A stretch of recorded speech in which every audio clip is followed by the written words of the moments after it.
Welcome to our weekly Wednesday Facebook Live tutorial.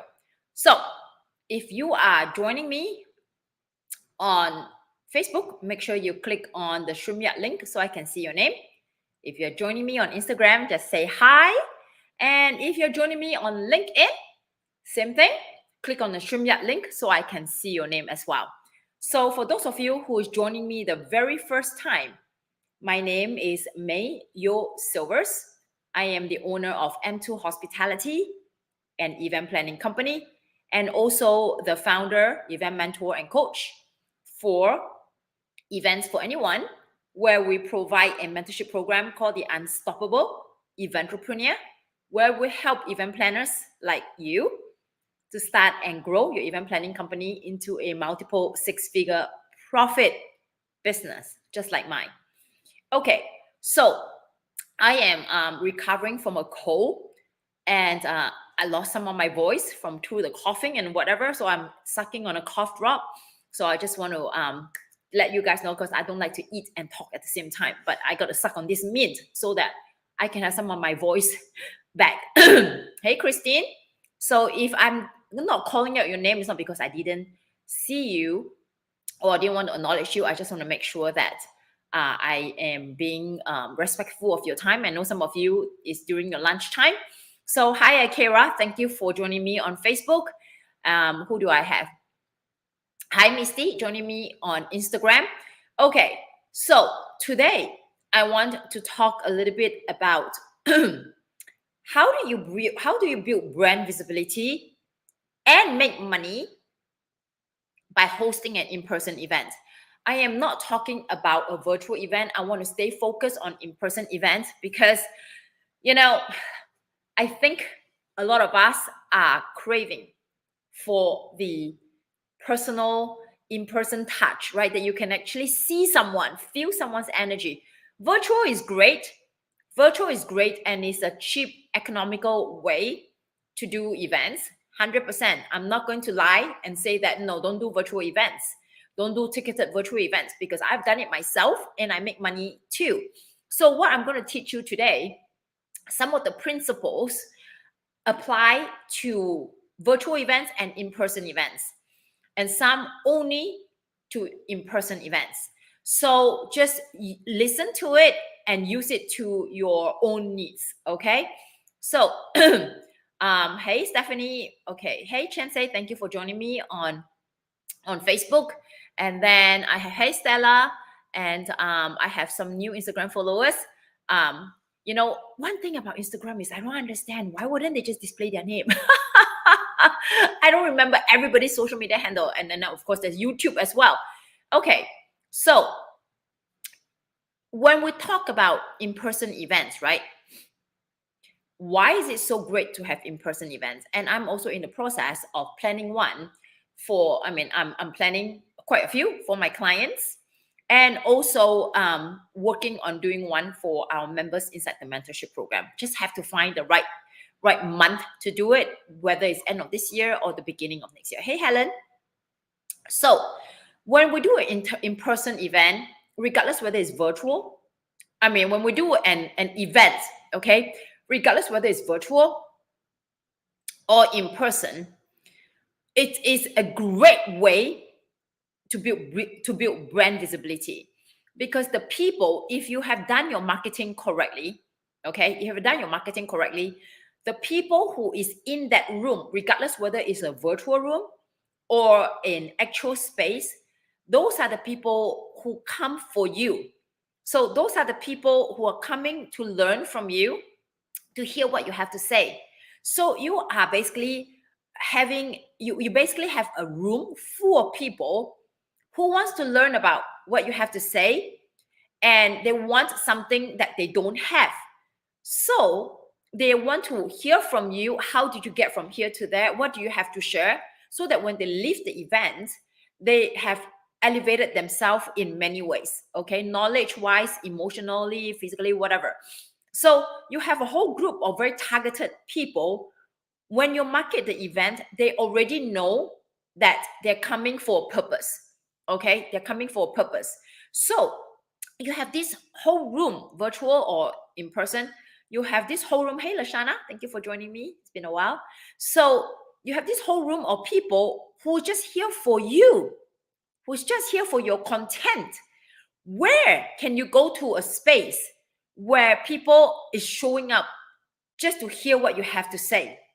So when you host an event and it's your own event, that's you're having all this, your ideal client, your targeted audience, all in one space listening to you.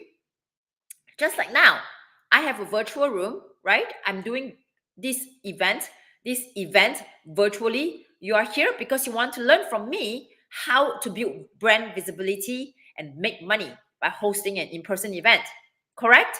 So I am going to, I'm going to talk about the common mistakes. Like, listen, I have been doing this for a while, all right, going virtually, teaching, but I still need to refer to my notes, okay? So for those of you, sidebar, for those of you who are afraid of coming on live to teach, to share with the world what you have in your head, how you want to help them, your content, don't think that you're not good enough.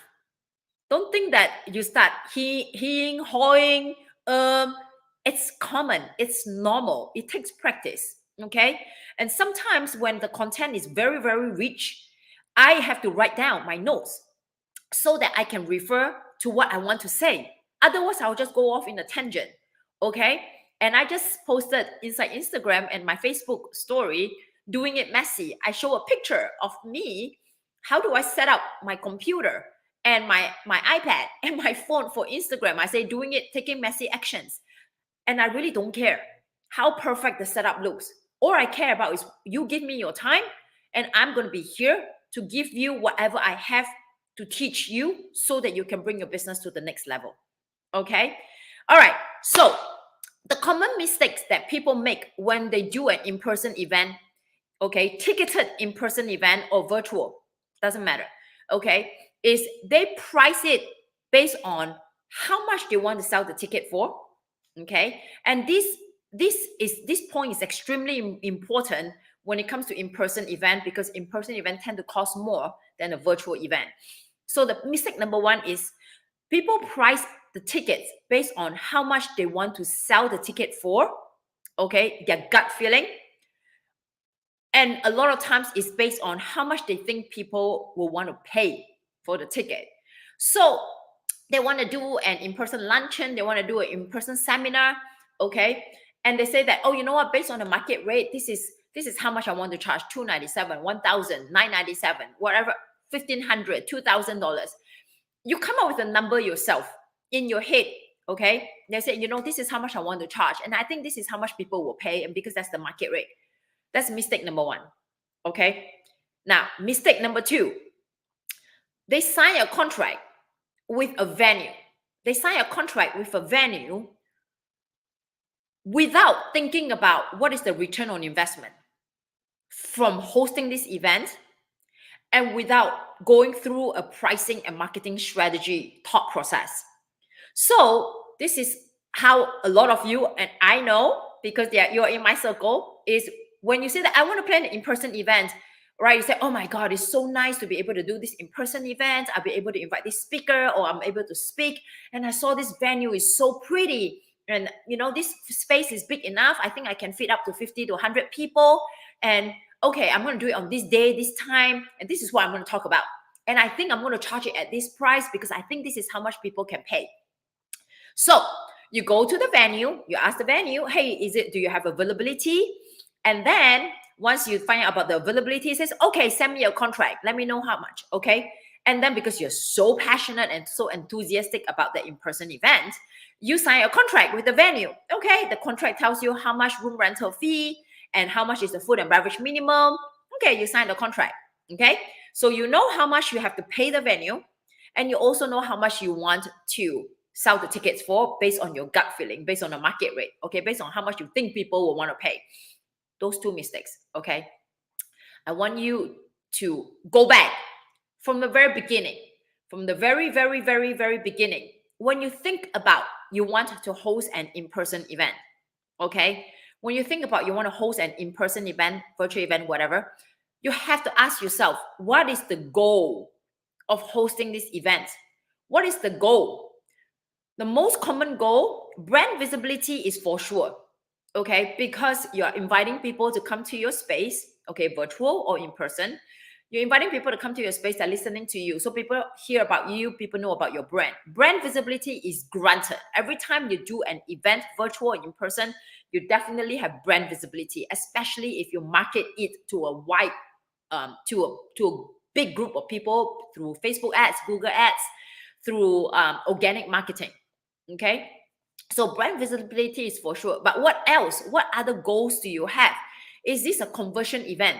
Is this something that you host this event and then you sell something at the event, or at the end of the event, some people to buy your program if you're a coach, okay, to enroll into your program, to renew the program, or you are selling your services, like after you teach whatever you are teaching, whatever you're sharing at the event, you want people to hire you for your services. Is this a conversion event? Okay, great. Or is it just pure brand visibility where you just educate and gain followers? What is your objective? You need to understand what's the tangible and intangible objective of hosting an event. Okay, tangible means dollars. Okay, intangible means brand visibility, means followers. All right, means extending lifetime value of your existing clients. So those are intangible. And then there's a tangible, which is purely money. Okay. And also partnerships, right? Partnerships is intangible as well. So you have to understand what is the goal of hosting the event. And then you have to ask yourself, how much do you want to spend? How much do you want to spend on this event? Is this considered as a marketing expense? Is it like a marketing expense is a cost center in your business? It is not a sales revenue generating activity. You have to determine that. And you have to ask yourself how much money you want to spend and what is the profit that you want to get back. Okay. So if you're seeing it as a sales generating activity, an event is a sales generating activity, then you need to determine how much money you want to profit from the event, regardless whether it's from ticket sales or it's from the back end sales, which is you selling your services, your program, whatever you're selling at the end of the conference. Okay, so when we talk about the how much do you want to spend, right? You also have to ask yourself, how much time do you want to spend in planning this event? Are you going to do it yourself, or are you going to hire someone to do it? Because that becomes a cost. But then you have to evaluate. If I hire somebody to do it, if this person is very good in what they do, they'll be able to strategize with me, and I'll be able to make a lot more money at the back end. And my energy is focused on marketing this event, not so much on the planning nitty-gritty stuff, right? So these are the thought process you have to think about, okay? But a lot of you are planners here, so you can plan this yourself. And I'm teaching you the step-by-step on how to plan. So you have to think, how much money do I want to spend? What's the budget you set aside for this event? And what is the profit you're going to make, okay, from this event? You have to be very, very clear about that. Okay, what is the return on investment from having this event? Return on investment, like what I said, tangible and intangible. That's how you're going to measure how successful your event is. If there's no measuring, there's no benchmark to measure against, you have no idea if you have reached the objective of your event, of why you host the event to begin with, right? So you need to start with the objective, and then you need to have some form of matrix to measure against at the end of the event. Did you reach your return on investment, tangible and intangible? Okay, then the next thing you have to think about is the agenda and the experience. What is the agenda for this event? What will people come? When people come, what are they going to take away? Okay, take away as in physical item, and also intangible, like their mind. Will they get a mind blown session? Will they get to elevate themselves in how they think about certain things? Like, what is the agenda, such as who's speaking? What are you talking about? Who are the speakers? And the experience, right? What kind of experience are you giving to your people? if you are a mindset coach or energy coach or health coach, right, then your experience will incorporate a lot on meditation, on anything that is not so much on the academic as in like teaching, but more of an experiential experience, such as the food. You'll pay a lot more attention to your menu. So you'll be ordering from a special menu, or you create your own menu, right? And you will also have speakers that speak to the things that people are signing up for. So if you're an events person, okay, you are an event planner, and you want to do an in-person event for, let's say, a wedding show, or you're teaching on brides how to plan their wedding, okay, so, or you're holding a vendor's fair, you have to understand, why do people come to your event and what they're going to take away from it, okay? Why are they coming to your event? What do they want to gain? And what will they take away from it? Because if that messaging is not clear, okay, that messaging is not clear about what you're going to give to them and what are they going to take away from, then nobody will come. Okay, they will say, well, why am I spending my time and money to go to this event? They want to learn, what am I going to learn? What am I going to experience? Who's going to be there, right? Who will be in the room with me? These are the things you have to think about, okay? So I have attended several in-person ticketed events. Some of it, I never regret the decision I make, but some of it, I'll be like, you know what? This money could have been spent better somewhere else. Some which is free, and I was like, damn, this is a very well structured in-person event where I learned so much. I make so many good connections. So these are the things that you have to think about, because that is going to strongly impact how much you can price your tickets, okay? And your brand visibility. You want to be known for someone who puts on a fantastic in-person ticketed event or virtual event. So you want to be known for something. Like, people come to my events because they know it's going to be a party. When I say it's a party, it's not just all about dancing and music. No, they know that when they come to my event, the food is going to be top class, because that's my background. I specialize in that. I will be very, very, when it comes to selection of food, I'm very aware of the taste of the people who come to my event. What do they want to taste? And how do I let them have an experience when they leave the event? They'll be like, oh, the event is kick-ass. I still remember this. Okay. And also the agenda. What are you teaching? Are you teaching something that they want to hear? Are you bringing in experts that they want to learn from? Okay. And who are you inviting in that room? Are you inviting people of their same level as these people, or above their level, so that they can expand themselves when they come to your event? Okay. Now, you also have to think about the revenue source. Where are you going to fund this event? Okay.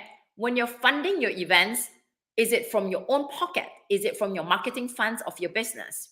Or where can you offset some of it? So your ticket pricing, correct? Your ticket sales.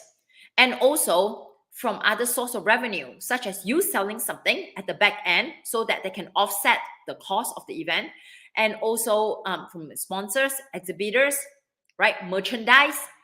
All this you have to take into consideration when you're planning the event, okay? You have to ask yourself, what are the potential revenue that I can get from hosting this event? And is it coming from my money, or is it from other source of revenue?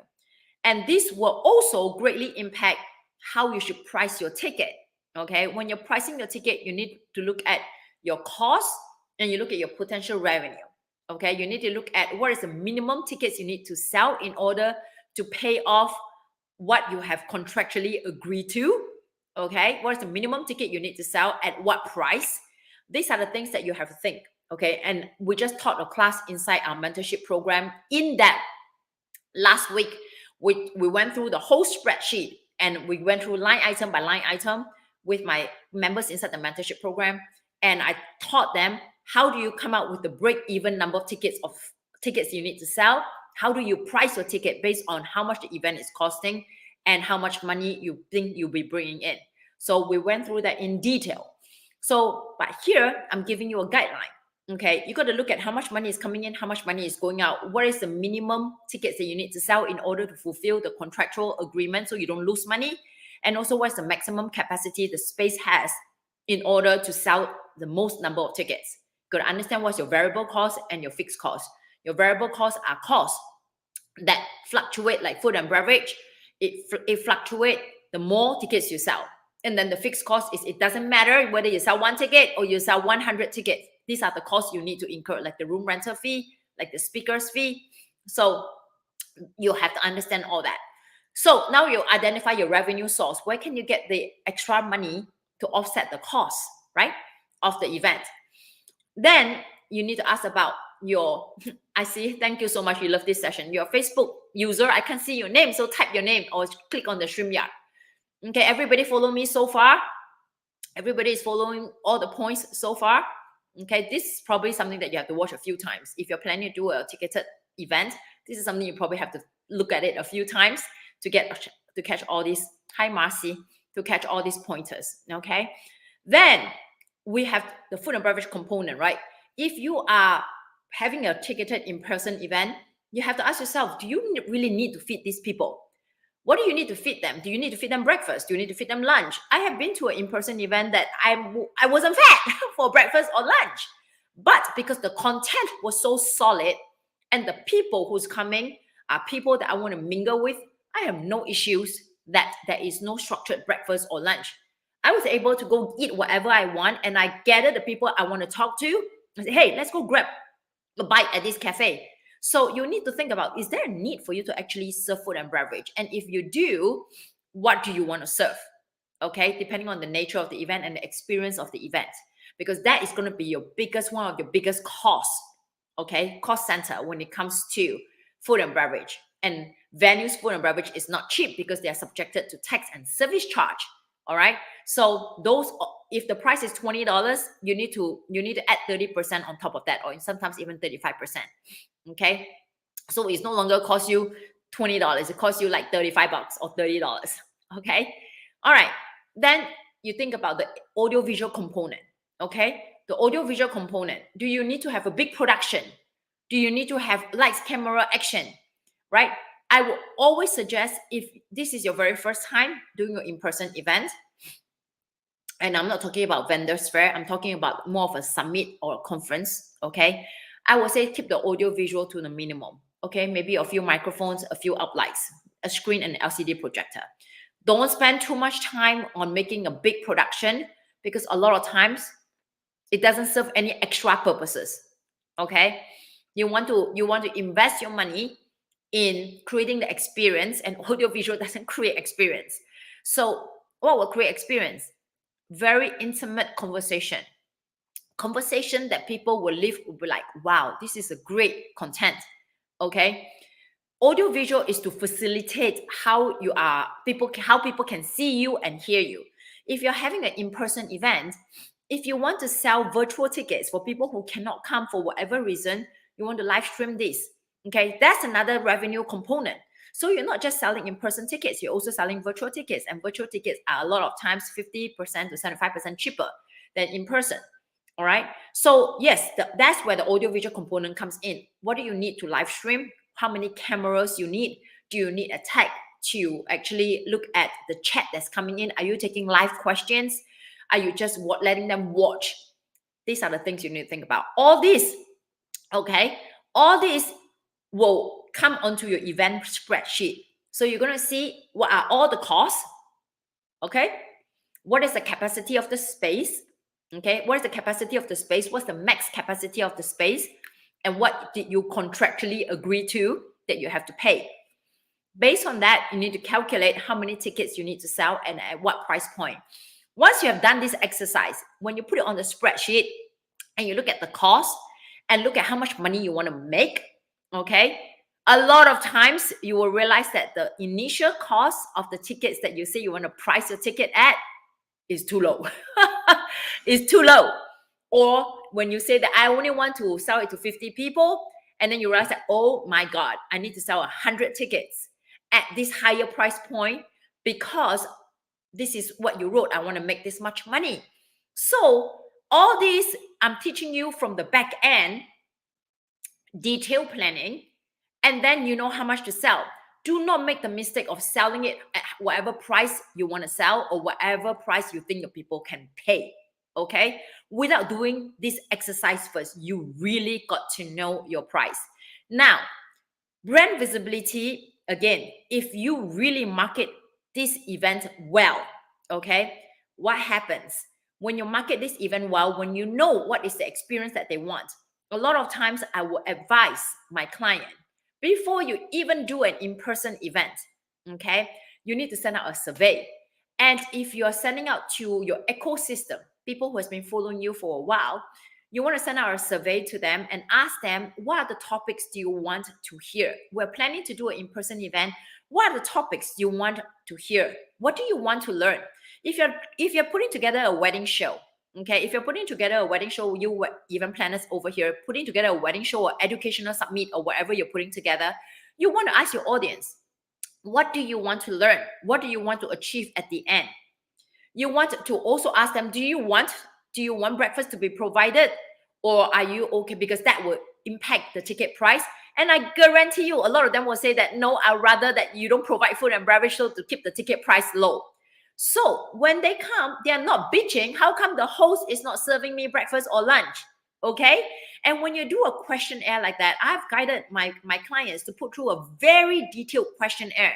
Like, what breakout sessions do you want to have? Like, what kind of individual conversations do you want to have pertaining to your business? Some want to learn about branding, some wants to learn about accounting, some wants to learn about social media management, some wants to learn about, okay, like even for brides, right? Some just want to learn about how to do a wedding budget. Some wants to learn about what is the trend. If you are a coach teaching event planners, you want to ask them, what do you want to learn when you come to this summit? Do you want to learn how to handle social media? Do you want to learn how to grow your followers? Do you want to learn how to price? So you want to ask them, what do they want to learn?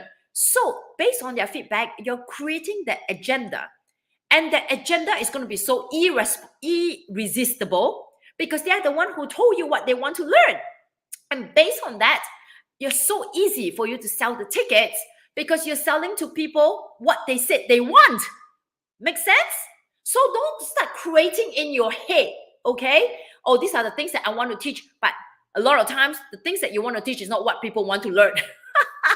Okay? A lot of times, what you want to talk about is not exactly what people want to learn. Why are they coming to you? Because they have a problem. They want that problem to be solved.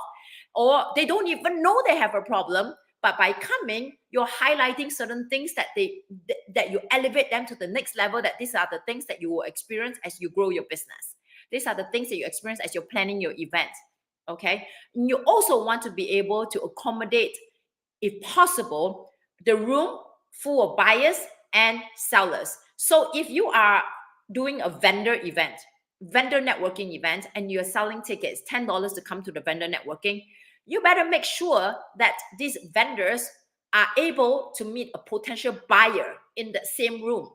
Because if they come and all they see are vendors trying to sell things and nobody's buying their things, they will not come. And I have been to networking events like that. Like, okay, who are my potential clients here? Who's going to buy my service? So think through all that. Put the buyers and the sellers together in that same room, and I will also assure you your event is going to be a big hit. Okay? So I know this is like a fire hose of information. It's a lot of information in 30 minutes. All right? So this is what I do. This is what I do day in, day out. I strategize with my clients, and you don't want to be just an order taker. Okay? As an event planner, you don't want to be just an order taker. You want to be a strategist. You want to understand why people want what they say they want, and then guide them the right way to get to where they want at the budget that they want to spend. Okay, that's what I do day in, day out. So anyways, before I wrap up today's session, if you have enjoyed today's session, just give me a thumbs up and or emoji. You probably have to watch this a few times in order to absorb whatever I just taught. For those of you who have just joined our Facebook group, we have about probably a couple hundred people join our Facebook group in the last 3 weeks. Just a reminder, we are running our 5-day Passion to Profit workshop on May 9th to 13th, Monday to Friday, 8 p.m. Eastern Time Zone. And I will be teaching everything about the legalities on how to set up your legal paperwork for your business so that you are a legitimate business, so you protect your personal assets. I'll be talking about how to build a team, what are the implications and complications, which is not a lot, and financial obligations, okay, how to build a team, and the system and process to run your business. I will be talking about marketing. How do you market yourself so that you repel people that you don't want to work with and you attract people who want to work with? I'll be teaching you on how to convert leads into paying client and charge a premium price, the mindset required for that, and the questions to ask. I'll be sharing my journey, how I have built both my businesses into multiple six-figure business in a short period of time, and also how to price yourself, okay? How to price yourself and how to reach your income goal. So if you have not signed up for the workshop, please DM me on Instagram. For Facebook, DM your concierge. If you don't know who your concierge, just comment register. We'll find somebody to register you. It's all through Zoom, okay? It's all through Zoom. So you will receive a Zoom link and also a workbook closer to the date of the event. We will have orientation call on May 8th on Sunday, 8 p.m. Eastern Time Zone, where I'll give you an overview what you'll be learning so that, you know, if you realize that we are not a good fit, don't waste your time coming and spend me 5 days together. And so make sure that you DM your concierge or comment register if you don't know who is your concierge to register for the workshop. Okay. Thank you so much, everybody. So have a great rest of your Wednesday. If you want to chat a little bit more about this, you know, DM your concierge, ask your questions. I'm sure I have some answers for you. All right. For my paid members inside the mentorship program, please hop on Zoom right now. I will see you in there. Today is accountability call and hot seat. So we'll be checking in on your progress, what you're stuck with and what you're working on, and how to get you to your next milestone.